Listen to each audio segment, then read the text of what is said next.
आणि बुलेटिनच्या सुरुवातीला शिर्डीमधून एक मोठी बातमी आहे, ती म्हणजे काही दिवसांपूर्वी भिक्षेकऱ्यांवर कारवाई करण्यात आली होती। काही भिक्षेकऱ्यांना पकडण्यात आलं होतं। एक ड्राईव्ह मुंबई शिर्डी पोलिसांनी राबवलं होतं आणि यामध्ये काही भिकाऱ्यांना पकडून ठेवलं होतं आणि यामध्ये 5 भिकाऱ्यांचा काल मृत्यू झाला होता। आता या प्रकरणी भिक्षेकरींच्या मृत्यूनंतर नातेवाईक आक्रमक झालेत। शिर्डी पोलीस ठाण्यात या नातेवाईकांनी ठिय्या दिलाय। जसं नेले तसे आणून द्या अशा घोषणा नातेवाईकांनी दिलेल्या आहेत। कोणतीही शहानिशा न करता भिकारी म्हणून ताब्यात घेतलं म्हणून आता नातेवाईक आक्रमक झालेत। पोलीस कोठडीत यापैकी काही भिकाऱ्यांचा मृत्यू झाला होता आणि आता त्यामुळे नातेवाईक आक्रमक झालेत। सुनील दवांगे आपले प्रतिनिधी या संदर्भात आपल्याला अधिक माहिती देत आहेत। सुनील, या भिकाऱ्यांना किंवा या ताब्यात घेण्यात आलेल्या लोकांना अमानुष पद्धतीने डांबून ठेवण्यात आलं होतं आणि त्यामध्ये काही लोकांचा मृत्यू झाल्याचं बोललं जातंय। काय तथ्य आहे आणि सध्या नातेवाईकांची काय भूमिका आहे? विनोद सर, शिर्डीमध्ये जर बघितलं तर शिर्डी हे आंतरराष्ट्रीय देवस्थान आहे। या ठिकाणी दर 3 महिन्याला जे भिक्षेकरी असतात त्यांची धरपकड मोहीम जी आहे ती या ठिकाणी केली जाते, कारण की येणाऱ्या भाविकांना त्रास दिला जातो आणि जे भिक्षेकरी असतात ते मद्यपान करत असतात, व्यसनाधीन झालेले असतात। त्यामुळे ही मोहीम जी आहे ती वर्षानुवर्ष या ठिकाणी राबवली जाते।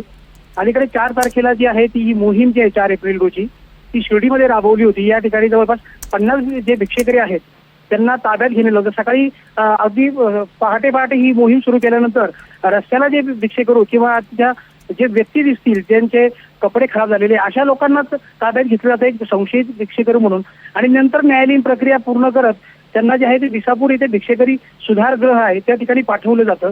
मुळातच शिर्डीमध्ये जेव्हा या सर्व लोकांना ताब्यात घेतलं जातं त्यांची आरोग्य तपासणी केली जाते। त्याचबरोबर साईबाबा संस्थांचं जे प्रसादालय आहे त्या ठिकाणून त्यांना भोजन दिलं जातं आणि त्यानंतर त्यांची रवानगी केली जाते। तिथे गेल्यानंतर जे सुधारगृह आहे विसापूरचं, तिथे गेल्यानंतर 10 जणांची जी आहे ती प्रकृती खालावल्याचं तेथील प्रशासनाकडनं सांगण्यात आलं आणि त्यानंतर सिव्हिल हॉस्पिटल जे आहे नगरचं त्या ठिकाणी त्यांना उपचारासाठी दाखल केलं होतं। मात्र याच वेळी ज्या नातेवाईकांना कळालं की आपले रुग्ण जे आहेत ते ऍडमिट झालेले आहेत, ज्या लोकांना पकडून नेलेलं आहे त्यांना जिल्हा रुग्णालयात दाखल केलेलं आहे, त्यावेळेस ते रुग्ण त्या ठिकाणी गेल्यानंतर त्यांना एक तर आतमध्ये सोडत नसल्याचं नातेवाईकांचं आता म्हणणं आहे। ते नंतर आतमध्ये जेव्हा गेले रुग्णालयामध्ये तर त्यांना अक्षरशः बांधून ठेवलेलं होतं, अनेकांना पिण्यासाठी पाणी दिलेलं नव्हतं आणि याच दरम्यान तडफडून ते 4 भिक्षेकरी ज्यांना ताब्यात घेतलेलं होतं भिक्षेकरी म्हणून त्यांचा मृत्यू झाल्याचं नातेवाईकांचं म्हणणं आहे। आता जर आपण म्हटलं तर शिर्डी पोलीस स्टेशनमध्ये जे मृत सारंगधर वाघमारे आणि इसाक शेख हे जे मृत झालेले जे 2 व्यक्ती आहे ज्यांना पोलिसांनी भिक्षेकरी म्हणून ताब्यात घेतलेलं होतं त्यांचे नातेवाईक जे आहे ते मोठ्या प्रमाणावर शिर्डी पोलीस स्टेशनच्या आवारात आलेले आहे। या ठिकाणी जसं आमचा माणूस नेला तसा आम्हाला परत द्या असा त्यांनी या ठिकाणी टाहो फोडल्याचं दिसून येतोय। मृतांचे जे मुलं असतील बाकीचे इतर नातेवाईक आहे ते या ठिकाणी ठिय्या मानून बसलेले आहे। मोठ्या प्रमाणात आक्रोश सुरू आहे।